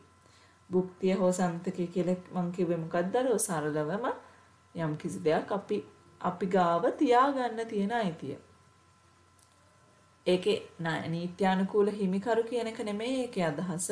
අපි ගාව දැනට මේක තියාගන්න අපිට අයිතියක් තියෙනවා. අපිට සාමාන්‍යයෙන් අපිට අයිතියක් නැති බාණ්ඩ අපේ ළඟ තියාගන්න බෑනේ. හැබැයි යම් අවස්ථාවලදී මේ වගේ භුක්තිය නැත්තම් සන්තකය විතරක් ලැබෙන අවස්ථා තියෙනවා. උදාහරණයක් තමයි මේ වෙළඳ නියෝජිතයන්ට පුළුවන් ඔවුන්ගේ නොවන මේ වගේ භාණ්ඩ තොග Taman සතුව Tamanගේ ළඟ සන්තකේ තියාගන්න. හරි.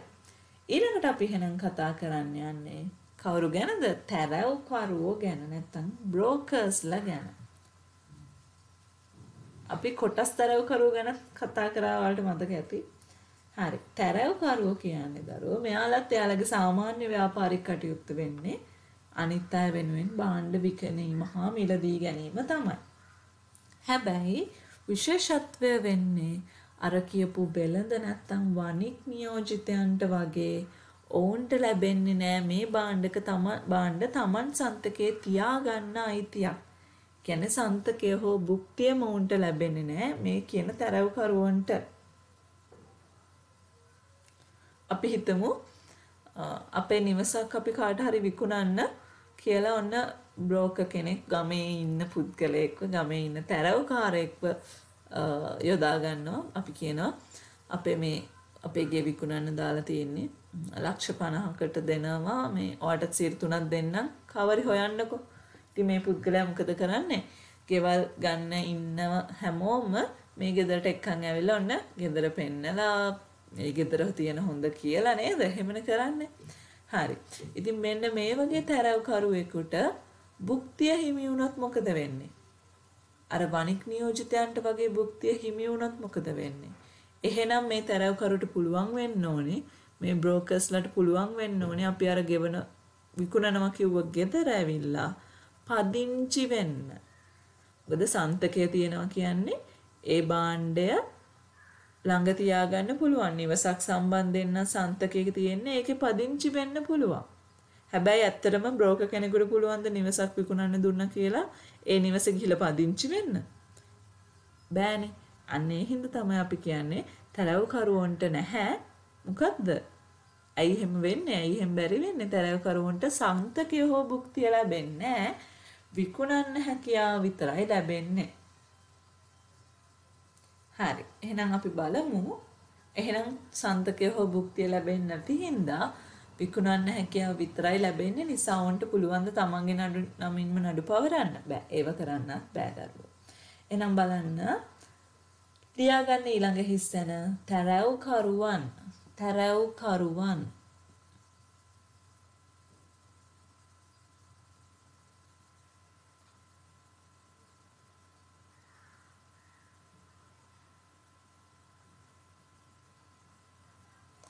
brokers. කියවන්න තැරැව්කරුවන්ද තමන්ගේ සාමාන්‍ය ව්‍යාපාර කටයුතු වලදී වෙනත් අය වෙනුවෙන් භාණ්ඩ විකිණීම හෝ මිලදී ගැනීම සඳහා ගිවිසුම් වලට ඇතුළත් වේ. නමුත් මොවුන්ට භාණ්ඩවල සන්තකය හෝ භුක්තිය හිමි නොවේ. හරි. එහෙනම් ඊළඟට අපි කතා කරන්න යන්නේ කවුරු ගැනද? වෙන්දේසිකරුවෝ ගැන. වෙන්දේසි දැකලා තියෙනවද? වෙන්දේසියකට ගිහිල්ලා තියෙනවද? ගිහිල්ලා තියනා නම් ඔයාලා දැකලා ඇති. මේකෙදී විවිධ භාණ්ඩ විකුණනවා. මේ භාණ්ඩවල අයිතිකාරයෝ නෙමෙයි මේ භාණ්ඩ විකුණන්නේ. එක පුද්ගලයෙක්. අපි ඒ පුද්ගලයාට කියනවා වෙන්දේසිකරු කියලා. මේ කියන වෙන්දේසිකරු මොකද කරන්නේ? එක එක පුද්ගලයන්ගේ භාණ්ඩ විකිණීමක් සිද්ධ කරනවා ප්‍රසිද්ධ වෙන්දේසියේ. මෙහෙම විකුණද්දී ඒ වෙන්දේසියට ඇවිල්ලා ඉන්න අපි කියනවා වෙන්දේසියට ඇවිල්ලා ඉන්න පුද්ගලයෝ මේවට ලන්සු තියනවා කියලා. නැත්නම් අපි යාට කියන ලන්සුකරු කියලා. මේ වගේ ලන්සු තියනවා දැකලා තියෙනව නේද? ඇත්තටම දැකලා නැතත් ෆිල්ම් එකකදී කාටුන් එකකදී හරි දැකලා ඇති නේද? හරි. අන්න ඒ වගේ අවස්ථාවකට තමයි අපි වෙන්දේසියක් කියන්නේ. එහෙනම් එතනදී වෙන්නේ මොකද්ද? එක පුද්ගලයෙක්ගේ භාණ්ඩ තමා වෙනුවෙන් විකුණන්න කියලා වෙන පුද්ගලයෙකුට දෙනවා බලයක්. මේ බලය ලබන පුද්ගලයා කවුද? වෙන්දේසිකරු. එහෙනම් වෙන්දේසිකරු විකුණන්නේ මේ වෙන කෙනෙක්ගේ භාණ්ඩනේ. එතකොට මේ ලන්සුකරුවෝ ඉදිරිපත් කරන ලන්සු සලකා බලලා තියෙන හොඳම ලන්සුවට නැත්තම් සාධාරණ ලන්සුවකට ඔයාලා අර මිටියකින් තට්ටු කරන්නේ ඈවරයි දෑවරයි තුන් ඈවරයි කියලා කියනවා නේද? අන්න ඒ වගේ ඒ ලන්සුව පිළිගත්තයින් පස්සේ නැත්තම් ඒ කියන වෙන්දේසිකරුගේ කාර්යය එතනින් අවසන් වෙනවා. එතකොට කවුරුද කිවිසුමට බැඳෙන්නේ? අර ලන්සුව තියපු පුද්ගලයයි භාණ්ඩයේ අයිතිකරු. එහෙනම් භාණ්ඩයේ අයිතිකරු ලබා දුන්නයින් පස්සේ භාණ්ඩය අර ලන්සුකරුට පුළුවන් මිල දීලා ඒ භාණ්ඩය ගන්න. මෙහිදී මේකෙදි දරුවෝ මේ වගේ වෙන්දේසිකරුවෙක් සාමාන්‍යයෙන් හඳුන්වන්නේ දෙපාර්ශවයේම නියෝජිතයෙක් විදියට. ඒ කියන්නේ භාණ්ඩ විකුණන පාර්ශවයේත් අර ලන්සු තියෙන භාණ්ඩ ගැනුම්කාර පාර්ශවයේත් නියෝජිතයෙක් විදියට තමයි හඳුන්වන්නේ වෙන්දේසිකරුවෙක්ව. ඊළඟට මේ වගේ වෙන්දේසිකරුවෙකුට පුළුවන් විකුණලා බාර දීපු භාණ්ඩයක් සම්බන්ධයෙන් උනත් පෞද්ගලිකව නඩු පවරන්න. මොකද වෙන්දේසිකරු සාමාන්‍ය අපි ඔය කියපු තැරැව්කරුවන්ට වඩා ඇත්තටම බලයක් තියෙන පුද්ගල විශේෂයක්. ඒ නිසා උන්ට පුළුවන් යම්කිසි ගැටලුවක් වෙලා තියෙනවා නම් භාණ්ඩ විකිණීමකින් පස්සේ උනත් තමන්ගේ නමින්ම නඩු පවරලා ඒක ප්‍රධානියට නිදහස් කරලා දෙන්න හැකියාවක්, නෛතික හැකියාවක් ලැබලා දීලා තියෙනවා. එහෙනම් නීතියෙන් මේ කියන තැරව්කරුවෝ කියන නියෝජිතයන් වර්ගය සම්බන්ධයෙන් අපි වමු ටියුට් එකට බලන්න. ලියා ගන්න වෙන්දේසිකරුවන්. වෙන්දේසිකරුවෝ දරුවෝ තැරව්කරුවෝ මේ වෙන්දේසිකරුවෝ වෙන්දේසිකරුවන්.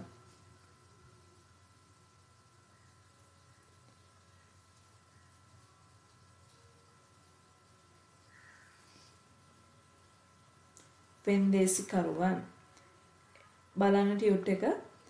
විකුණම්කරු වෙනුවෙන් ප්‍රසිද්ධ හෝ පෞද්ගලික වෙන්දේසියේ දේපල හෝ භාණ්ඩ විකිණීම මොහුගේ කාර්යයයි. ඔයාලා මේ වෙන්දේසි දැකලා ඇති බොහෝ විට ඔය රන් භාණ්ඩ සම්බන්ධයෙන් නැත්තම් ලීසින් කරලා ලීස් එක ගෙවන්න බැරුව සීස් කරපු වාහන සම්බන්ධයෙන් වෙන්දේසි තියලා තියෙනවා.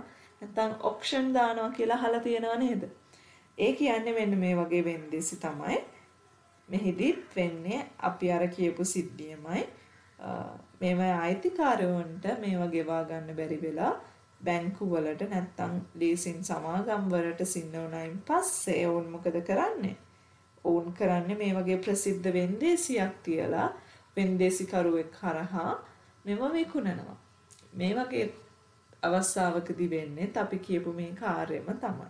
බලන්න එහෙනම් භාණ්ඩ විකිණීම සම්බන්ධයෙන් දෙපාර්ශවයේම නියෝජිතයෙකු වශයෙන් කටයුතු කරයි.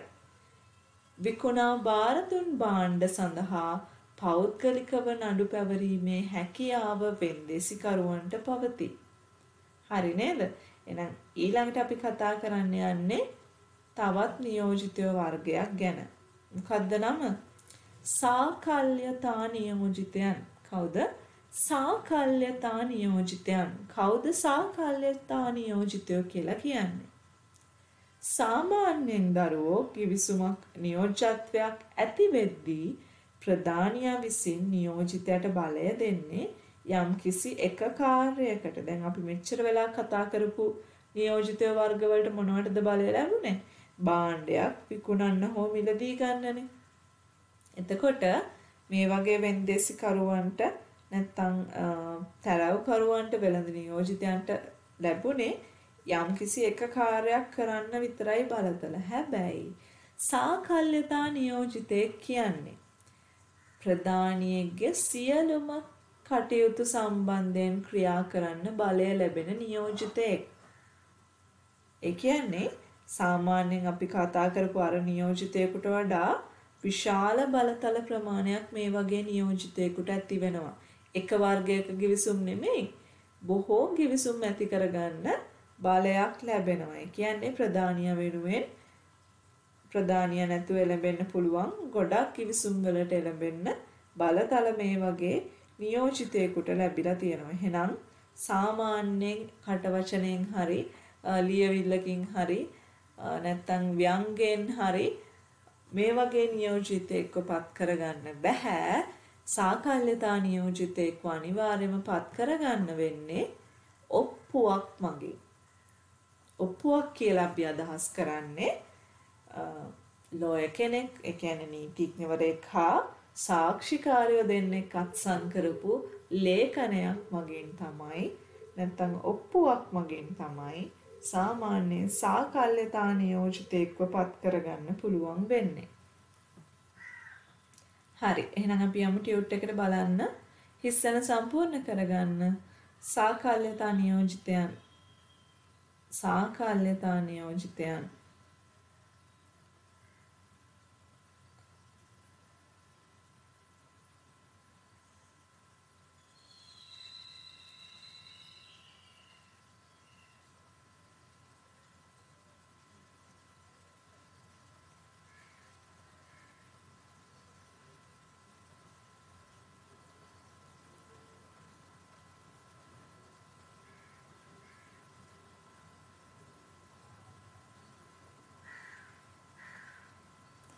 හරිද? බලන්න. යම් ප්‍රධානියෙකුගේ සියලුම කටයුතු සම්බන්ධව ක්‍රියා කිරීමට බලය ඇති නියෝජිතයෙකු ලෙස හැඳින්විය හැකි අතර මොවුන් බොහෝ විට ඔප්පුවක් මගින් පත් කෙරේ. හරි. එහෙනම් ඊළඟට අපි කතා කරන්න යන්නේ කා ගැනද? බලන්න ගෙවීමට යටත් නියෝජිතයන්. කවුද ගෙවීමට යටත් නියෝජිතයන් කියන්නේ? මේ වගේ පුද්ගලයෝ මේ නියෝජිතයන්ට තියෙන විශේෂත්වය තමයි දරුවෝ මේ නියෝජිතයෝ අපි වෙන ප්‍රධානියෙකුගේ භාණ්ඩ විකිණීමක් කළොත් විශේෂයෙන්ම ප්‍රධානියෙකුගේ භාණ්ඩ දෙවන පාර්ශවයකට ණයට විකිණීමක් සිදු කරන අවස්ථාවකදී උනත් මේ කියන මුදල් ලබා දෙනවා නැත්නම් මේ මුදල් අය කර දෙනවා කියන දේ සම්බන්ධයෙන් ඔවුන් පොරොන්දුවක් දෙනවා. ඒ කියන්නේ සාමාන්‍ය තැරැව්කරුවෙක් හිතන්නකෝ මේ වගේ තැරැව්කරුවෙක් අපේ නිවසක් විකුණනවා නම් ඒ තැරැව්කරුවා පොරොන්දු වෙනවද ගැනුම්කරුගෙන් ඔක්කොම සල්ලි ටික ඉල්ලලා දෙනවා නැති වුණොත් මම සල්ලි දෙනවා කියලා. නෑනේ ඒ වගේ පොරොන්දුවක් වෙන්නේ නෑ. නියෝජිතයෝ ඒ වගේ පොරොන්දු දෙන්නේ නෑ. හැබැයි මේ කියන ඩෙල් ක්‍රෙඩේ ඒජන්ට්ස්ලා නැත්තම් ගෙවීමට යටත් නියෝජිතයෝ මේ නියෝජිතය වර්ගය මොකද කරන්නේ? ඔවුන් කියනවා තමන් විකුණන භාණ්ඩ සම්බන්ධයෙන් මුදල් ලබා දෙනවා අනිවාර්යයෙන්ම මුදල් මේ ගිවිසුමට එළඹෙන ගැනුම්කරුවන්ගෙන් මුදල් එකතු කරලා දෙනවා. එහෙම බැරි වුණොත් ඔවුන් හරියේ මුදල ගෙවනවා කියලා. මුන් පෞද්ගලිකව මේ වගකීමට යටත් වෙලයි ගිවිසුම් වලට එළඹෙන්නේ. එහෙමනම් අර කියන පාර්ශවයේ මුදල් ගෙව්වේ නැත්නම් තෙවන පාර්ශවයේ මුදල් ගෙවීම පැහැර හැරියොතින් හරි මොන හරි ගැටලුවක් වුණොතින් හරි මොකද වෙන්නේ? මේ නියෝජිතයෝ මේ මුදල් ගෙවන්න ඕනේ. ඒ කියන්නේ මොවුන්ට තියෙන අවදානම වැඩි නේද? ලොකු අවදානමක් නෙගන්නේ වැරදිලා හරි දෙවෙනි පාර්ශවයේ මුදල් ගෙව්වේ නැහැ. සාමාන්‍යයෙන් නම් මේක අවදානමක් වෙන්නේ කාටද? ප්‍රධානියට. හැබැයි මේ ඩෙල් ක්‍රෙඩේ ඒජන්ට්ස්ලා තමයි ඒ වගේ ගිවිසුම් සම්බන්ධයෙන් මේ අවදානම් බාරගන්නේ. ඒක හින්දාම ඔවුන් මේ අවදානම වැඩි නිසා වැඩි කොමිස් මුදලකුත් අය කරනවා. ඒ කියන්නේ උන්ගේ ගාස්තුවත් ටිකක් වැඩි. අපි යන යමු ටියුට් එකට. ලියා ගන්න ගෙවීමට යටත් නියෝජිතයන්. ගෙවීමට යටත් නියෝජිතයන්. ඩෙල් ක්‍රෙඩේ ඒජන්ට්ස්. ගෙවීමට යටත් නියෝජිතයන්.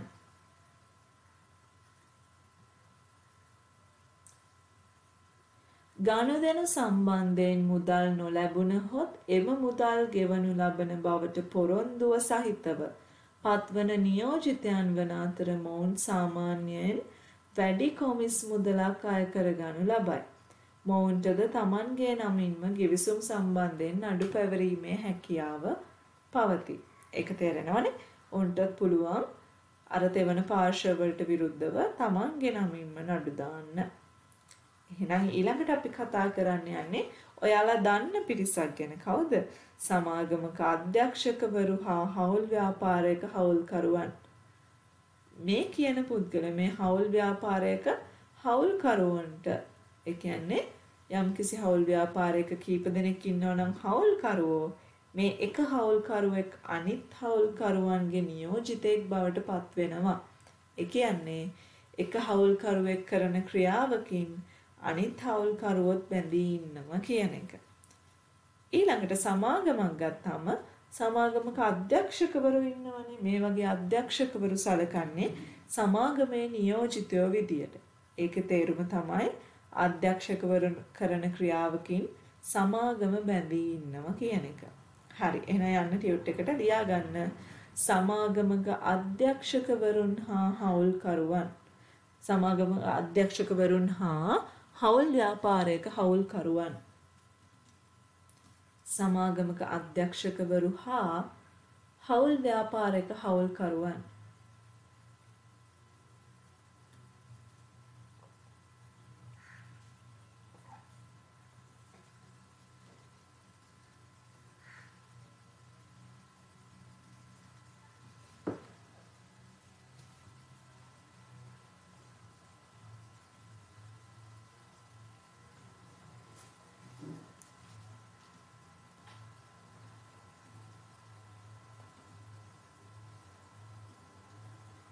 බලන්න හවුල් ව්‍යාපාරයක හවුල්කරුවන් අනෙකුත් හවුල්කරුවන්ගේ නියෝජිතයන් ලෙස සැලකේ. කියන්නේ එක හවුල්කරුවෙක් අනිත් හැම හවුල්කරුවෙක්ම නියෝජනය කරනවා.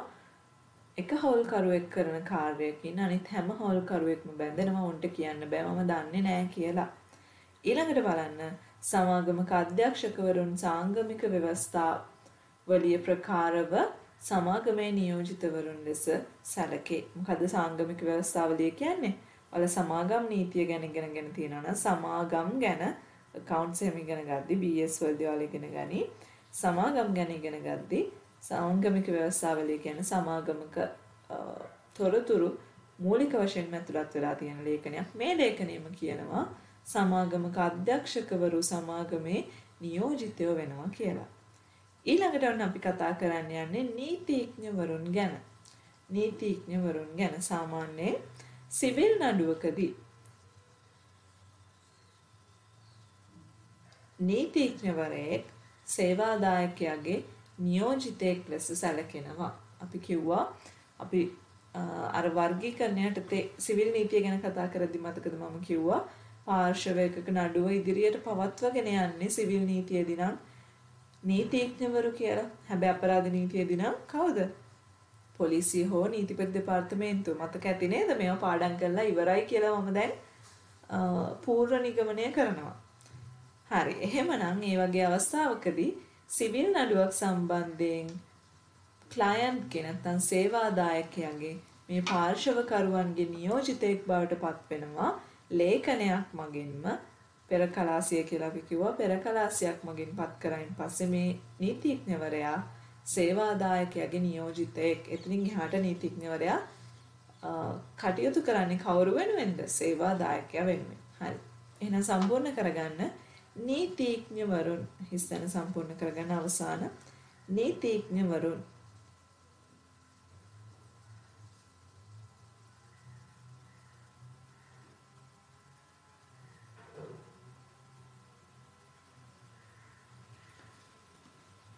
සිවිල් නඩුවක් සම්බන්ධයෙන් බලන්න සිවිල් නඩුවක් සම්බන්ධයෙන් ප්‍රකාශයක් මත පත් කරන ලේඛනගත නීතිඥවරයා එම නඩුවට අදාළව සේවාදායකයාගේ නියෝජිතයා ලෙස සැලකේ. මොකද්ද මේ ප්‍රකාශයක් මත පත් කරන කියන්නේ? පෙර කලාක්ෂය කියලා ප්‍රකාශයක් දෙනවා දරුවෝ සාවයට අපි ඒක දෙන්න ඕනේ නඩුවක් ගොනු කරද්දී. එතෙන්දි කියනවා මේ නඩුව සම්බන්ධයෙන් මෙතනින් එහාට මේ සේවාදායකයා වෙනුවෙන් නීතිඥයාගේ නම කියලා වන මම පෙනී සිටිනවා කියලා ප්‍රකාශයක් කරනවා. ඒකට තමයි මේ කියන්නේ ප්‍රකාශයක් මත පදනම්ව ලේඛනගත නීතිඥවරයා. ඒ කියන්නේ මෙහෙම ප්‍රකාශයක් දීලා පත්වෙන නීතිඥයාට අපි කියනවා ලේඛනගත නීතිඥයා කියලා. මෙන්න මේ ලේඛනගත නීතිඥයා එහෙනම් සිවිල් නඩුවකදී සේවාදායකයාගේ නියෝජිතයෙක් බවට පත් වෙනවා. හරි. එහෙනම් ඔන්න අපි දැන් මෙච්චර වෙලා කතා කරේ නියෝජ්‍යත්ව සංකල්පය ගැන. අපේ නියෝජ්‍යත්වය කියන පාඩමේ පළවෙනි කොටස. මූලික අවබෝධය තමයි මේ ගත්තේ අපි. අපි ඒකෙදි කතා කරා මොකද්ද නියෝජ්‍යත්වය කියන්නේ කියලා. නියෝජ්‍යත්වයේ ඉන්න පාර්ශවයන් ගැන වගේම ඊට පස්සේ නියෝජ්‍යත්වය කියන සම්බන්ධතාවයෙන් ගිවිසුමක් ඇති වුණායින් පස්සේ කොහොමද කවුද වගකීමට යටත් වෙන්නේ කවුද වගකීමෙන් නිදහස් වෙන්නේ කියලා. ඊළඟට නියෝජ්‍යත්වය කියන ශේෂ්ත්‍රය පාලනය වෙන නීති මොනවද කියලා අපි කතා කරා. ඊළඟට නියෝජිතයන්ගේ ප්‍රධානියාගේ හා තෙවන පාර්ශවයේ ගිවිසුම් ශක්නතාවය ගැන අපි කතා කරා. ඇයි එහෙම වෙන්නේ කියලා අපි කතා කළා. ඊළඟට අපි නියෝජිතයෝ වර්ග 7ක් ගැන කතා කළා. හරි නේද? එහෙනම් ඊළඟට අපි ඔන්න කතා කරන්න තියෙන්නේ අපිට මොනවා ගැනද දරුවෝ? නියෝජ්‍යත්වය ඇතිවිය හැකි ආකාර ගැන. මේක ටිකක් ලොකු කොටසක්. ඒකින්ද අපි වෙනම වීඩියෝ එකකින් මේ ගැන කතා කරමු. එහෙනම් මම හිතනවා මේ 2021 පටන් ගද්දිම ඔයාලට ඉගෙන ගන්න ලැබුණා එහෙනම් නීතිය ගැන. ඔයාලා මේ ටික හොඳට පාඩම් කරයි. අපි ඊළඟ වීඩියෝ එකකින් හම්බෙනකම්. එහෙනම් සුබ අවුරුද්දක් කියලා ඔයාලට ආයෙත් ප්‍රාර්ථනා කරනවා.